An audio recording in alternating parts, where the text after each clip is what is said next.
Bem-vindo à disciplina de Técnicas de Negociação e Resolução de Conflitos. A aula de hoje é sobre pensamento crítico e criatividade na resolução de conflitos. O objetivo da nossa aula hoje é conhecer essas técnicas de negociação para demonstrar melhores resultados. E ainda, nós vamos entender que há muitos estudos teóricos nessa área e por isso as negociações elas podem variar com os interlocutores, com os objetos de interesse, com o ambiente e a cultura. Eu preciso relembrar vocês que o objetivo de uma negociação é a vitória conjunta. O que isso significa? Que a partir do momento que eu estou negociando, eu estou ali sempre indo em direção a um mesmo acordo que seja satisfatório para ambas as partes. Mas nós temos desde a infância uma imagem ali onde a negociação é vista como uma competição e que só há um vencedor. Então, antes de mais nada, para uma boa negociação, é preciso destruir essa imagem que nós temos, porque negociação é saudável para ambos os lados e é a grande busca aí de um acordo. Então, quando eu penso na vitória conjunta dentro de uma negociação, é fundamental que eu tenha uma boa relação com os componentes ali da negociação. Só que isso é difícil, porque dependendo da negociação, eu tenho aí componentes muito diferentes do meu modo de pensar ou da organização onde eu trabalho. Então, é constante uma observação. A partir do momento que eu me entendo dentro de uma negociação, eu preciso estar sempre observando. Outra coisa, buscar ali as motivações que os componentes da negociação eles querem, tentar compreender o motivo de cada um, seja ele pessoal, profissional. E ainda, eu preciso entender qual é o interesse mútuo, ou seja, eu preciso buscar ali nos participantes da negociação o que eles têm de parecido comigo, onde ali a gente pode ser mútuo, qual é o objetivo que nós temos com essa negociação. E a partir disso é possível, né, eu fazer ali uma análise melhor dessa resolução da negociação. Para isso, a gente tem uma técnica elaborada em Harvard, onde é chamada de Teoria dos 7 Elementos de Harvard, onde eu vou analisar um pouquinho aqui com vocês cada componente aí da negociação. O primeiro componente é o relacionamento. Como eu já disse, né, eu preciso ali negociar, mas eu não posso esquecer que o fruto desse meu negócio pode ser uma relação a longo prazo. Então, os negócios, eles vão sempre envolver esse compromisso aí de ambas as partes. Ainda também, os outros negócios, eles podem surgir com o mesmo parceiro. Eu posso começar uma negociação sobre um determinado objetivo e depois pode evoluir. Eu posso ver que aquele parceiro de negócio pode me ajudar numa outra tarefa. E ainda também, né, esse relacionamento pode me trazer outros parceiros, outros negócios de outras áreas. Então, a gente tem que entender que quando eu penso num relacionamento dentro de uma negociação, eu preciso manter esse relacionamento, buscar ali sempre manter o contato, o bom contato. Como eu faço isso? Antes de mais nada, né, se é uma coisa muito próxima a mim, eu preciso sempre ali quebrar o gelo. Talvez mandando um e-mail de lembrança ou uma simples pergunta de como foi o seu dia ou como o clima está aí. Isso é muito importante ali no começo de uma negociação, justamente só para você sentir o clima de como vai ser ali o relacionamento. Ainda também, você pode elaborar listas. Se você não consegue desenvolver isso de maneira prática e rápida, pense em elaborar 2 listas, na onde uma vai ter atitudes que vão construir ali a melhorar o relacionamento e outras com o objetivo da negociação. E aí você vai ver que acaba tendo coisas em comum. A gente vê, às vezes, em filmes, por exemplo, grandes executivos discutindo negócios em jogos de futebol, em campos de golfe. Isso é o quê? Eu estou unindo ali a prática que a pessoa tem da personalidade dela, do costume dela, com o meu objetivo do negócio. Isso é normal dentro de uma negociação. Ainda, um segundo elemento lá da teoria de Harvard é a comunicação. A comunicação, como eu mesmo falo, né, eu quero evitar falhas, eu quero que fique tudo muito claro, sem dúvidas, principalmente quando eu falo na comunicação verbal. Então, para eu passar de maneira clara a minha mensagem, antes é ideal com que eu ouça mais do que fale.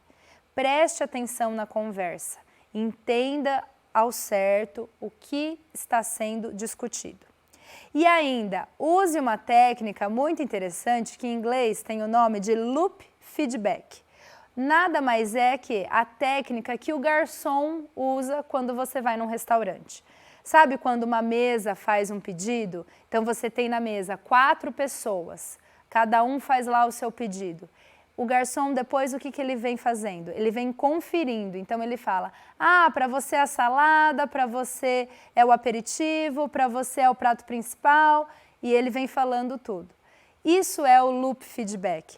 Essa técnica é muito boa para você usar numa negociação, porque evita ruído. A partir do momento que a pessoa expressou ali o que ela falou, repita o que ela falou. Então você quer dizer que... E aí você repete o que a pessoa falou. Se a pessoa concordar, é isso. Não, você entendeu errado, eu me expliquei mal. E é assim que a negociação vai evoluindo. Bom, e aí dentro da comunicação nós temos as críticas. Como que eu posso fazer críticas? Uma técnica também muito boa, retomando aí aulas anteriores que a gente conversou sobre feedback, nós temos também o feedback sanduíche. O que é isso? Quando você tem alguma crítica pontual para fazer, você fale sempre 2 elogios e no meio a crítica. Então, o que significa é exatamente isso, né? O recheio é a crítica e o elogio são as fatias. Por quê? O primeiro elogio, ele vem para quebrar o gelo, para a pessoa já se preparar. Aí você faz a crítica e depois dá outro elogio. Isso é uma técnica muito boa para expor também, às vezes, alguma falha, algum erro que foi cometido na negociação, o que também é normal. Quanto melhor explicado isso, menos preocupação você vai ter no final da negociação. E ainda, né, além da comunicação verbal, nós temos a comunicação não verbal. A não verbal, que é como a gente também já discutiu anteriormente, é aquela onde os gestos, eles demonstram coisas, a expressão facial, a postura. Então, em uma negociação, é ideal que você, né, sente de uma maneira mais ereta, mais equilibrada. Ainda, tente entender ali os costumes culturais dos negociadores, tentar não cometer nenhuma gafe, tá? Depois, nós temos o terceiro elemento, que são os interesses. Então, isso é muito nítido numa negociação, quando ela é feita às claras. O interesse final dos participantes da negociação. Só que até chegar nesses interesses demora.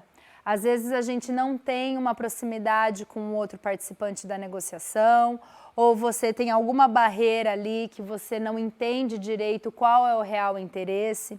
Então, quando nós temos um negociador qualificado, a gente fala que esse negociador, ele mapeia os interesses possíveis da outra parte para que essa negociação seja solucionada. Esse negociador qualificado, ele vai priorizando itens depois que ele mapear todos os possíveis interesses.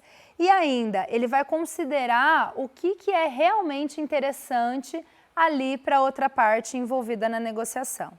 A gente tem uma imagem que também é muito difundida dentro aí da teoria de negociação, que é essa, a teoria do iceberg, onde as posições das pessoas é só a pontinha do iceberg, só que os interesses são tão profundos, são tão maiores e às vezes tão diferentes do posicionamento das pessoas, que fica mesmo difícil entender ou chegar numa solução. Então, por isso que quanto mais aberta é uma negociação, melhor e mais fácil é eu conseguir entender o real interesse aí dos participantes. Outra etapa que nós temos na teoria de Harvard é a legitimidade. A gente tem numa negociação que sempre o objetivo tem que ser almejado, mas para chegar nesse objetivo, ambas as partes precisam ceder um pouco.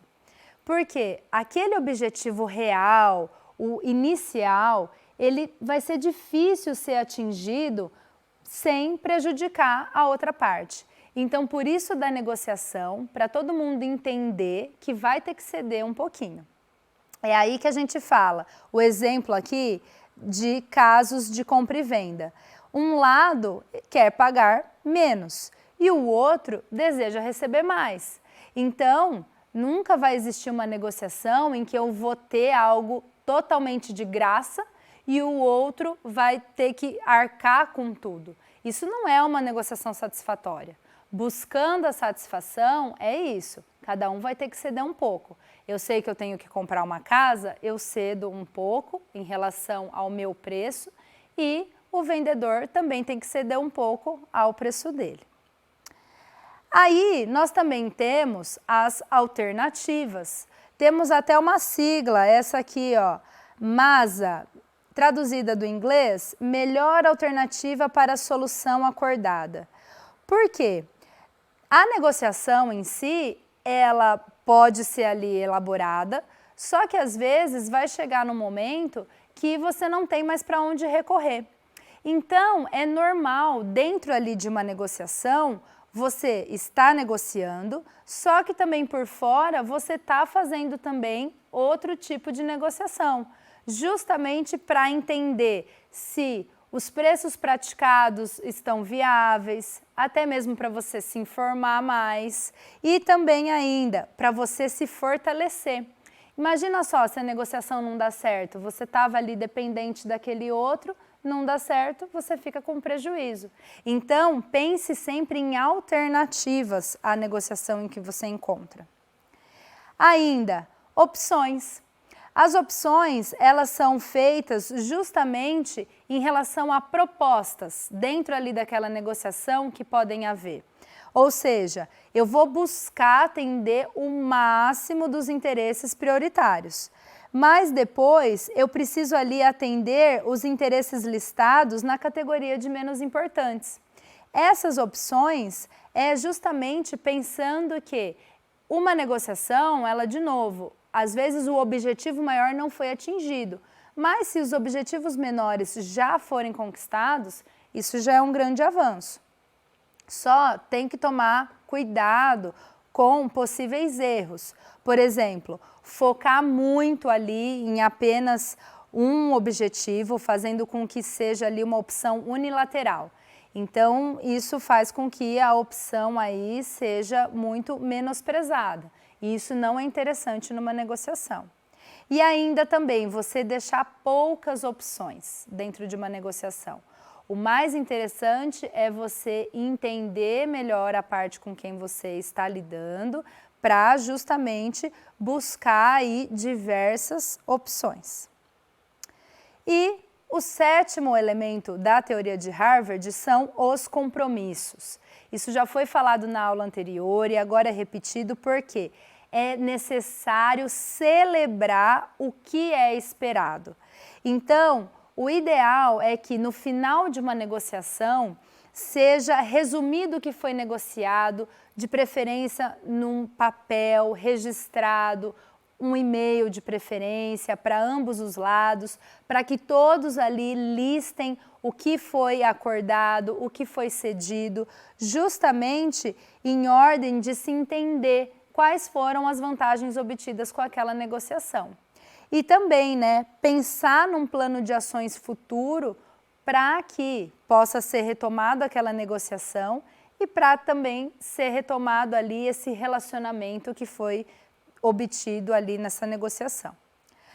Temos também, o que é preciso ser abordado nessa aula hoje, é a negociação distributiva.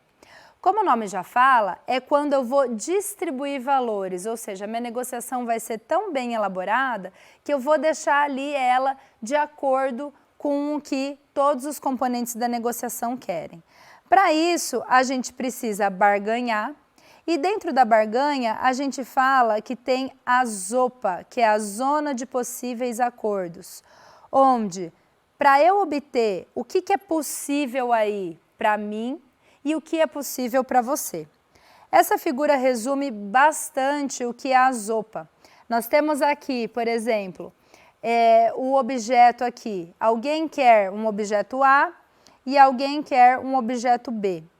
Para isso, para cada objeto, precisa ter um limite e eu preciso saber qual é esse limite, justamente para eu estabelecer essa zona de possíveis acordos.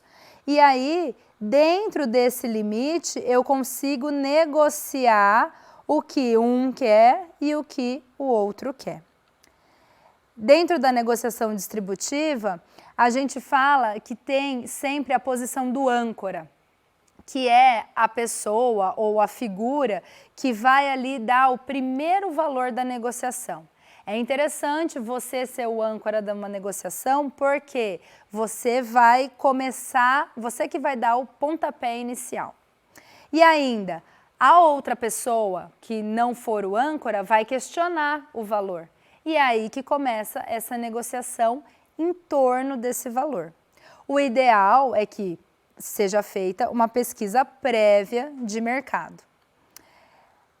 Para essa negociação distributiva, nós temos algumas questões fundamentais em que é necessário que haja ali informações concretas, críveis, ter muita cautela, é preciso cuidado para conclusões incorretas sobre o outro lado da negociação e, lógico, né, sempre questionar as informações e a sua veracidade. Com isso, a gente encerra a nossa aula, na qual eu preciso considerar, então, o que foi visto. Numa negociação, é necessário com que você sempre entenda ali a zona de possíveis acordos, entenda os limites, tanto máximos quanto mínimos, de uma negociação, justamente para poder ali distribuir os valores dessa negociação, buscando o melhor acordo para todos. Ainda, é possível concretizar esse negócio, né, fechar o negócio, só que isso é necessário com que seja formalizado, é importante, justamente pensando em ações futuras. E também é necessário com que haja a manutenção do bom relacionamento. Então, continue o contato ali com os participantes de uma negociação bem-sucedida. É importante, isso vai te trazer outros contatos e novas negociações. Eu fico por aqui, muito obrigada, até mais.